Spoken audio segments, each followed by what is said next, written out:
You know, when you ask an AI a question and it gives you this perfect human-like answer, have you ever just stopped and wondered what is actually going on inside its head?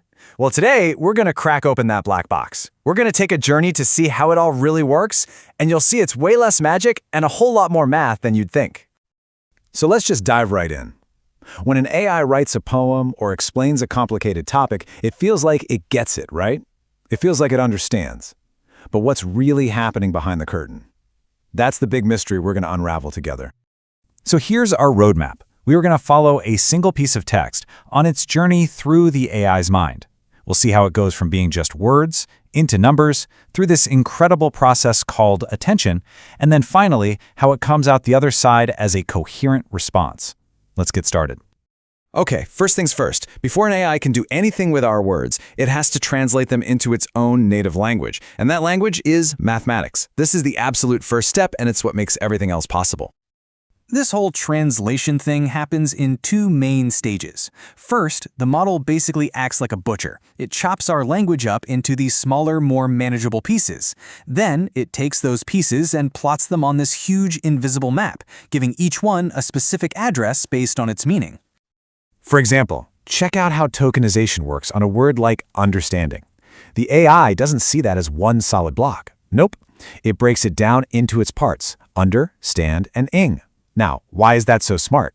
Well, it helps the model see the connections between related words like understand and standing. Pretty clever, right?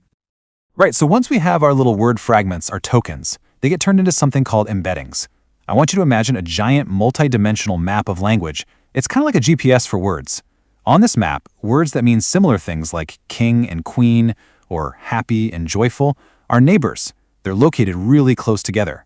This is the model's first step toward actually grasping relationships. Okay, so our words are now basically coordinates on a map. But how does the AI get context? How does it know which words in a sentence are important to each other? Well, the answer to that is the single biggest breakthrough in modern AI. It's a mechanism called attention. Take a look at this sentence. For us, it's super simple. But for a machine, it's got a classic puzzle hiding in plain sight. What exactly does the word "it" refer to? The entire meaning of the sentence really hinges on figuring that out. Is it the cat, or is it the mat? As a human, you know instantly that mats are comfortable, so it must be the mat. But a machine doesn't know that. It has to figure it out by looking at the relationships between all the other words in the sentence. And this is exactly how it solves that puzzle. The attention mechanism calculates a connection score between it and every other word.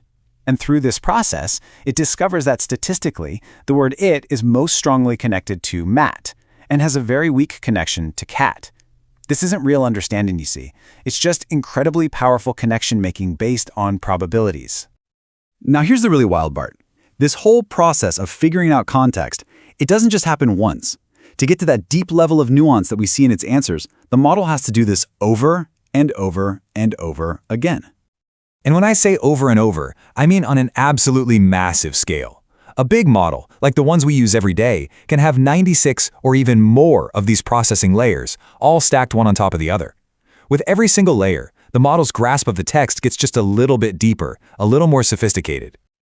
You can literally think of it like an assembly line for meaning.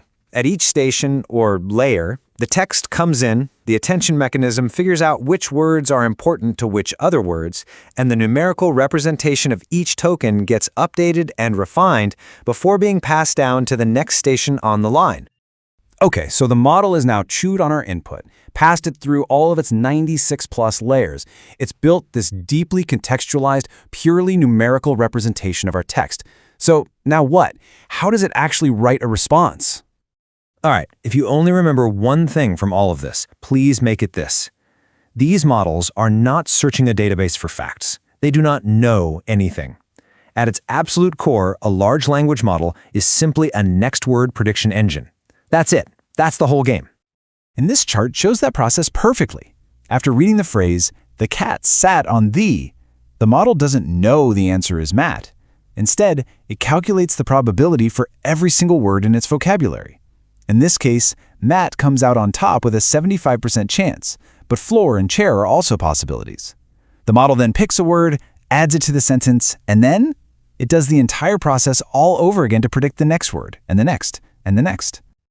So, we've seen the whole journey now. We've gone from words to numbers, through all those layers of attention, all the way to a final prediction based on probability. So, let's pull back that last curtain and summarize what this all really means. You know, when we interact with one of these things, it feels like we're talking to something that understands, something that has knowledge, maybe even a little flicker of consciousness.